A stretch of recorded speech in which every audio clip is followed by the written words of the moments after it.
The final topic of Chapter 2 is chronic offenders, or otherwise called persistent offenders or career criminals. They commit crimes over and over again. It's what they do. This small group accounts for a majority of the criminal offenses. So let's talk about this cohort study, delinquency in a birth cohort. It was a study conducted by three criminologists, Wolfgang, Figlio, and Selin. What they did was they followed the same group of boys over an 18-year period. They found out that out of this group, 54% of them were repeat offenders. The other 46% were one-time offenders. And then they broke it down even further. The repeat offenders, they broke down into two groups. The non-chronic recidivists, which means those who were arrested more than once but less than 5, and then the chronic recidivists, and those are folks who were arrested 5 or more times. So those repeat offenders broken down into two groups. And what that study further showed was that the chronic offenders, which made up 6% of the total group, engaged in committing the serious offenses.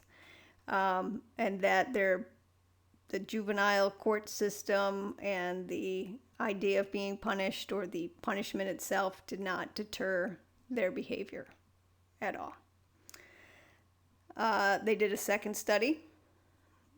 The same 3 criminologists, they did a second study with a group of children, different group, and it included females, girls, and they saw a similar pattern occur.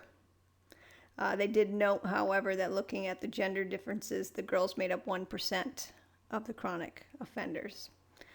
And then similar studies were conducted nationwide and worldwide, subsequently revealed similar results regarding chronic offenders. And here's a chart of that the first study and how the crimes broke down relative to the number of boys and what the crime percentage were. Let's talk about stability in crime. From delinquent to criminal, do chronic juvenile offenders grow up to become chronic adult criminals? What would your response be to that? What do you think about that? One study that followed 10% of the original Wolfgang study to the age of 30 years old found that 70% of the persistent adult offenders had also been chronic juvenile offenders. And other studies showed similar results.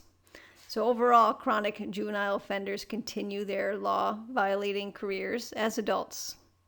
Severity of the crime or offending rather than frequency of criminal behavior has the greatest impact on later adult criminality. What causes one to become a chronic offender or just chronic offending in general? The belief is that at-risk youths, remember our definition of at-risk youths, young people who are extremely vulnerable to the negative consequences of school failure, substance abuse, and early sexuality.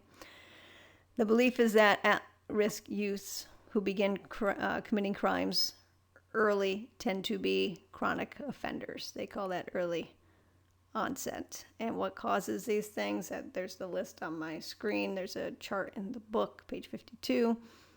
Involvement in criminal activity, low intellectual development, parents use drugs, problems in learning and cognitive skills, relationships, alcohol abuse, economically dependent, low aspirations. All of these things contribute. And youths with a long juvenile record, they're most likely to continue offending, being a career offender in adulthood. And unfortunately, I've witnessed this. I had been practicing law for almost 20 years, and I've certainly met folks that I may have shared some examples. I think I shared some examples with you in chapter 1, and it's painful to see every year or watching a young person get in the legal system, and all of these things play a role that's involved. And some people would say, "Oh, that kid never had a chance." And I continue to represent them in their adult life. And they're still in their early 20s, most of them, mid to late 30s. So, yes, all of those factors play a role in causing chronic offending. Let's talk about juvenile victimization. Teens are more likely to become victims of crime than any other group of people. The National Crime Victimization Survey, we talked about it earlier. It shows that the victimization, though, is actually declines with age. Makes sense? The rate of both violent crime and serious violent victimization is 10 times higher in 12 to 24-year-olds in that age bracket, 12 to 24. For violent crimes and serious violent victimization, 10 times higher. And why are they more likely to be victims? I think we may have talked about it. Why are they more likely to be victims? They're risk takers, right? They're out and about more places. They're out at night. Also, they are easy targets. There are thousands of children who are victims of child predators. The internet, when children are vulnerable on the internet, they don't know any better. So all of those things play a role. Teens, however, are more likely to be victimized by their peers, i.e. other teens. We're talking about the range between 16 and 25. Males more likely than females to become a victim of a violent crime. African American youth more likely to become a victim of a violent crime than white youth.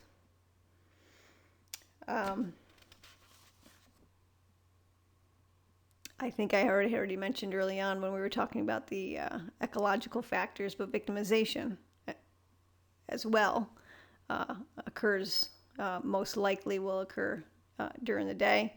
Teens who have also been victims of sexual abuse, and most sexual abuse occurs in the home. I think I covered everything relative to victimization, but the key takeaway is that juveniles tend to commit more crimes, the youth tend to commit more crimes, and they tend to be victims more so than adults. And just to sum up, we discussed the 3 major methods of measuring juvenile delinquency. I actually threw in a fourth one. The recent trends we discussed in delinquency rate peaked in 1991 and have been on the decrease despite all of what we've talked about as we discussed the trends and the patterns. We discussed the social correlates of delinquency, the concept of the chronic offender, and we wrapped up with teenagers are more likely to become victims of crime. So that's the takeaway from chapter 2. And next week we'll begin chapter 3.